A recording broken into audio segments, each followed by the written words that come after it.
কোন নিয়মে বউকে পিটানো যায়? আপনার পিটানোর এতই শখ?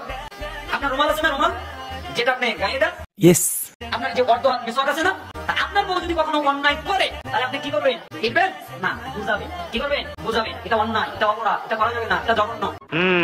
এরপরে যখন বুঝবে না তখন তার থেকে বিছানা আলাদা করবে। বিছানা আলাদা মানে কি জানেন? এক ঘরে এক চকিতেই থাকবেন না, আপনি দেখবেন এইদিকে বউ থাকবে ওইদিকে। এরপরে যদি আপনার স্ত্রী সোজা না হয় আর যদি মেসওয়াক আছে ওটা দিয়ে মেসওয়াক দিয়ে পিটতে ব্যথা লাগে না, আপনার যে রুমাল আছে এই রুমাল দিয়ে পিটবেন, রুমাল দিয়ে পিটতে ব্যথা লাগে না, তার মানে তাকে লজ্জা দিলেন। কি দিলেন? লজ্জা। আমি তোকে পিটলাম, আমি তোকে মারলাম, এর মানে বড় একটা লাঠি, বলে না যে লাঠি ঘরে মাথা ঝুলিয়ে রাখবে, বউকে পিট দিয়ে হাসপাতালে পাঠাবে, এরকম না, পিটলে মেসওয়াক, এটাই যায়। ওই কত বড় ফাজিল হলে এরকম প্রশ্ন করতে পারে হুজুরের কাছে, আপনারাই বলেন।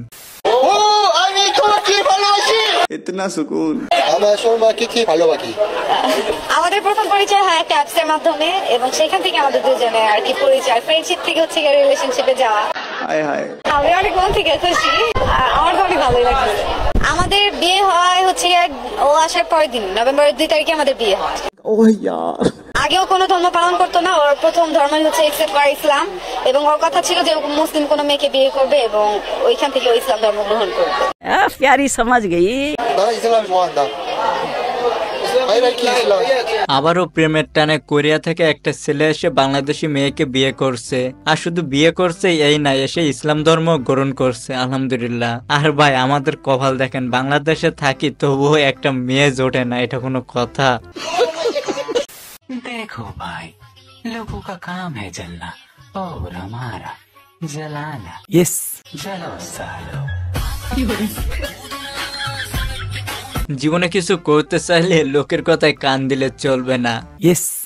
হ্যালো এভরিওয়ান, বাংলাতে করা সব থেকে হাস্যকর এবং মজাদার কিছু ভিডিও না আজকে ভিডিওটি প্রতিবারের মতো আজকে ভিডিওটা অনেক বেশি মজার হতে চলেছে, তাহলে দেরি কেন, চলুন শুরু করা যাক। ছোট একটা প্রশ্ন করি। ইয়েস। 4 জন মেয়ে চুপচাপ রাস্তা দিয়ে হেঁটে যাচ্ছে, এখানে কি ভুল আছে? 4 জন মেয়ে কখনো চুপচাপ হেঁটে যেতে পারে না। মেয়েরা যেখানে মানে এটা কোনো কথা? একসাথে থাকে কখনো চুপচাপ যেতে পারে না। আমার পার্সোনালি বললাম যে মেয়েরা কখনো চুপচাপ থাকতে পারে না, তো একা 4 জন মেয়ে চুপচাপ হেঁটে যাচ্ছে, এটা অবাঞ্ছকর একটা প্রশ্ন। ইয়েস। আপনি যতগুলো কথা বললেন মানে এতেই প্রমাণিত হলো যে আসলেই মেয়েরা কথা না বলে থাকতে পারে না। এটা শুনতে খারাপ শোনা গেলেও এটা ট্রু। আজকে মেয়েরা নিজেরাই স্বীকার করলো যে আসলে মেয়েরা বেশি কথা বলে। তারপরেও একদল মেয়ে এসে আমার কমেন্টে বলবে না ভাইয়া ছেলেরা বেশি কথা বলে। পুরা 30 মিনিট লাগে এই লেপ গরম করতে, আর 31 মিনিটে বেলাতে জানিস লাগে।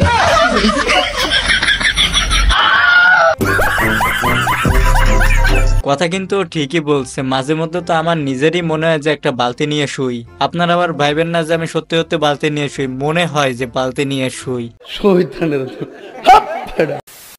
হ্যালো,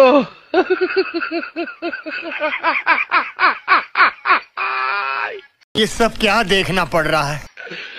ओला हेलो हेलो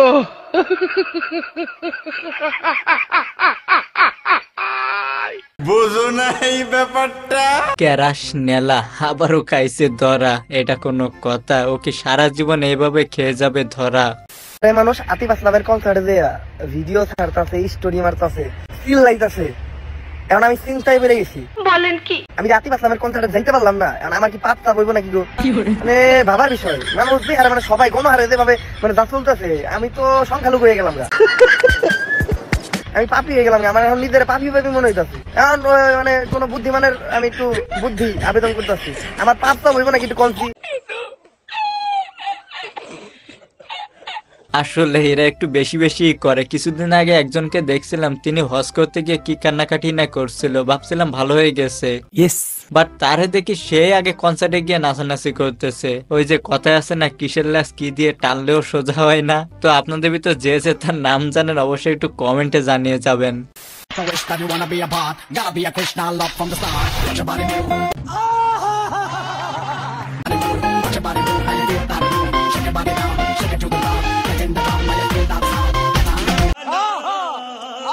বিশ্বাস করেন গাইস, আমি প্রথমে ভাবছিলাম গিয়ে হ্যান্ডশেক করবে, বাট পরে গিয়ে দেখে হাক করছে, এটা কোনো কথা? মানে কি বলবো, যাই হোক। আমি এত সুন্দর হওয়ার জন্য হাবি জাবি মাখিও না, এজন্য আমার ফেস ভরা পিম্পল উঠেও না। ওমা, আমি ফিল্টার উঠে গেল। আমার কালো ফেসটা কেন বের হয়ে আসলো? তেমন কিছু না, মিমকে বাঁশ দিতে যাচ্ছিল বাট ও নিজেই বাঁশ খেয়ে গেছে।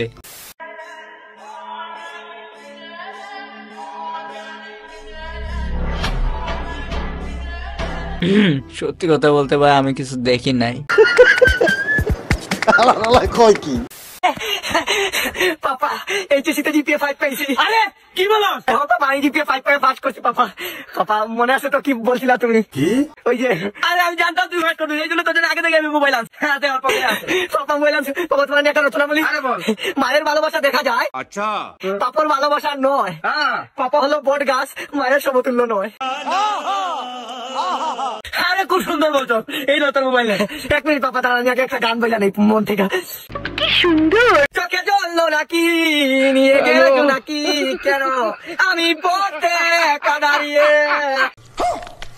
আনে দিওনে ছবি আঁকে দিওনে যেন ছবি কোথায় হারিয়ে আমি তোমার দিদায় বাঁচি।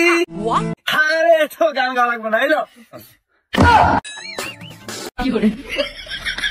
আরে ডিজে ডিজে ডিজে গান বাজো।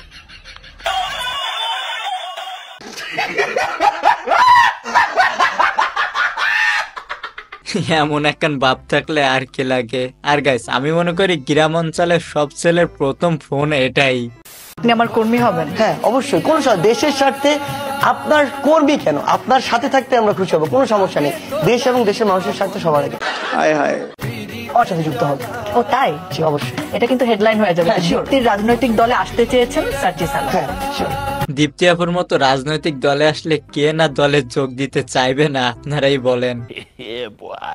দেখুন আমি আরেকটা প্রশ্ন করে আমি বিদায় নিব, কারণ আমার আরেক জায়গায় মাহফিল আছে, তো অনেকেই তো প্রশ্ন পাঠাইছে, সবগুলো পড়া তো সম্ভব না। এক ভাই লিখছে, হুজুর আপনি পাগল ছাগলের মতো আচরণ কেন করেন? আপনার মতো কিছু বন্ড হুজুরের কারণে বাকি হুজুরদের নাম খারাপ হয়। মাহফিল শেষ করে বাইরে আসেন, পোলাফাইন দাঁড়ায় রয়েছে। কেন কেন আমাকে রীতিমতো হুমকি দেওয়া হচ্ছে? কেন আমি অন্য জায়গায় মাহফিল করতেছি না, সারা বাংলাদেশ মাহফিল করতেছি, আপনারা শুধু রীতিমতো হুমকি দিচ্ছেন। এই প্রোগ্রামে আসার পর থেকে আপনারা শুধু আমাকে উল্টা পাল্টা প্রশ্ন করেন। মাহফিল কমিটির লোক কোথায়? আমার মনে হয় এখানে এই এলাকার চেয়ারম্যান সাহেব যিনি আছে উনি এই কাজগুলো করতেছে, বাইরে পোলাপাইন তার করে রাখতেছে।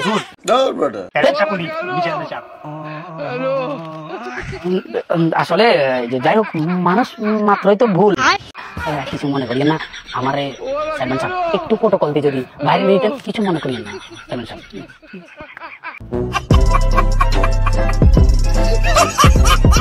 এই জন্য কথায় আছে, না জেনে শুনে বেশি কথা বলতে হয় না।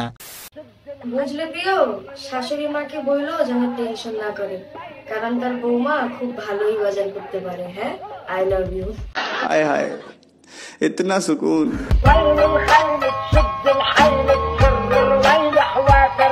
ओह भाई कितना प्यारी है, তাই না?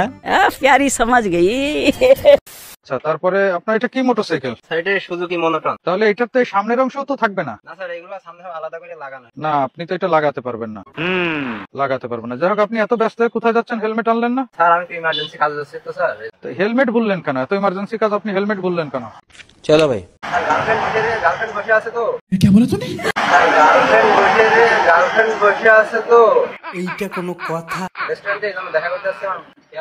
ও যাক, ভালো, আপনি গার্লফ্রেন্ডের সাথে দেখা করতে যাচ্ছেন, খুবই ভালো। अच्छा ভাই রে ভাই, এটা কোনো কথা? পুলিশ ওরে ধরছে হেলমেটের জন্য, হেলমেট আনে নাই তার জন্য। আর বলতেছে হেলমেট না আনার কারণে ওর গার্লফ্রেন্ড বসে আছে রেস্টুরেন্টে, দ্রুত যেতে হবে, সেজন্য তাড়াহুড়ো করে বাসা থেকে বের হয়ে আসছে, হেলমেট আনতে মনে নাই। এইটা কোনো কথা? তো গাইস আজকে ভিডিওটি ছিল, ভিডিওটি ভালো লাগলে ভিডিওতে একটা লাইক দিবেন, না চ্যানেল সাবস্ক্রাইব করার দরকার নাই, কারণ আপনাদের বললে তো কোনো লাভ নাই, আপনারা চ্যানেল সাবস্ক্রাইব করেন না, সমস্যা না। ভিডিও দেখছেন এই পর্যন্ত, এতেই যথেষ্ট। তো সবাই ভালো থাকেন, সুস্থ থাকেন, দেখাবে পরবর্তী ভিডিওতে। ধন্যবাদ।